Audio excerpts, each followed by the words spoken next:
ಇನ್ನು D K Shivakumar ಹೇಳಿದ್ರಲ್ಲ, ನನ್ನ ಹತ್ರ ಬೇರೆ ಆಪ್ಷನ್ ಇಲ್ಲ ಅಂತ. ಈ ಡಿ ಕೆ ಶಿವಕುಮಾರ್ ಅವರ ಈ ಹೇಳಿಕೆ ವಿಚಾರಕ್ಕೆ ಸಂಬಂಧಪಟ್ಟಂತೆ ಸಚಿವೆ ಲಕ್ಷ್ಮೀ ಹೆಬ್ಬಾಳ್ಕರ್ ಅವರು ಪವರ್ ಟಿವಿಗೆ ರಿಯಾಕ್ಷನ್ ಕೊಟ್ಟರು. ಅವರೇನಂದ್ರು ಬನ್ನಿ ತೋರಿಸ್ತೀನಿ. ಹೆಬ್ಬಾಳ್ಕರ್ ಅವರು ನಮ್ಮ ಜೊತೆ ಇದ್ದಾರೆ. ಮೇಡಮ್, ಪ್ರಮುಖವಾಗಿ ಪವರ್ ಶೇರಿಂಗ್ ಬಗ್ಗೆ ಜೋರಾಗಿ ಚರ್ಚೆ ನಡೀತಾ ಇದೆ. ಡಿ ಕೆ ಶಿವಕುಮಾರ್ ಅವರು ಸಿಎಂ ಆಗಬೇಕು ಅಂತ ಇಕ್ಬಾಲ್ ಹುಸೇನ್ ಅವರು ತಮ್ಮ ಅಭಿಪ್ರಾಯವನ್ನು ವ್ಯಕ್ತಪಡಿಸಿದ್ದಾರೆ. ನೋಡಿ, ಈಗಾಗಲೇ ಅಧ್ಯಕ್ಷರು ನಿನ್ನೆ ನಾನು ತಮ್ಮ ಎಲ್ಲ ಮಾಧ್ಯಮದಲ್ಲಿ ನೋಡಿದ್ದೀನಿ, ಖಡಕ್ಕಾಗಿ ಹೇಳಿದರು, ಯಾರು ಕೂಡ ಪಕ್ಷದ ಶಿಸ್ತನ್ನು ಉಲ್ಲಂಘಿಸಬಾರ್ದು ಅಂತ ಹೇಳಿದರು. ಸೊ ನೋಟಿಸ್ ಕೂಡ ಜಾರಿ ಮಾಡಿದರೆ, ಅದು ಕೂಡ ಮಾಧ್ಯಮದಲ್ಲಿ ನಾನು ನೋಡಿದ್ದೀನಿ. ಏನೇ ಆಗಲಿ, ನಮ್ಮ ಕಾಂಗ್ರೆಸ್ ಪಕ್ಷ ಯಾವಾಗಿದ್ರೂ ಕೂಡ ಶಾಸಕರ ಅಭಿಪ್ರಾಯವನ್ನು ತೆಗೆದುಕೊಳ್ಳುತ್ತೆ ಮತ್ತು ಹೈಕಮಾಂಡ್ ಏನು ಹೇಳುತ್ತೋ ಅದನ್ನು ಮಾಡುತ್ತೆ.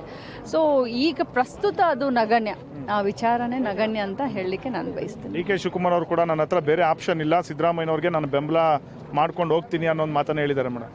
ನಾನು ಅದನ್ನ ಆ ಮಾಧ್ಯಮದಲ್ಲಿ ಆ ರೀತಿ ಹೇಳಿದ್ನ ನಾನು ನೋಡಿಲ್ಲ, ಬಟ್ ಆ ರೀತಿ ಹೇಳಿದ್ರೆ ಬಹಳ ಉತ್ತಮ ಅಂತ ನಾನು. ಓಕೆ, ಸೊ ಇದು ಲಕ್ಷ್ಮೀ ಹೆಬ್ಬಾಳ್ಕರ್ ಅವರ ಮಾತು. ಕ್ಯಾಮ್ರಾ ಪರ್ಸನ್ ಜಯರಾಮ್ ಜೊತೆ ಆನಂದ್ ನಂದಗೂಡಿ, ಪವರ್ ಟಿವಿ.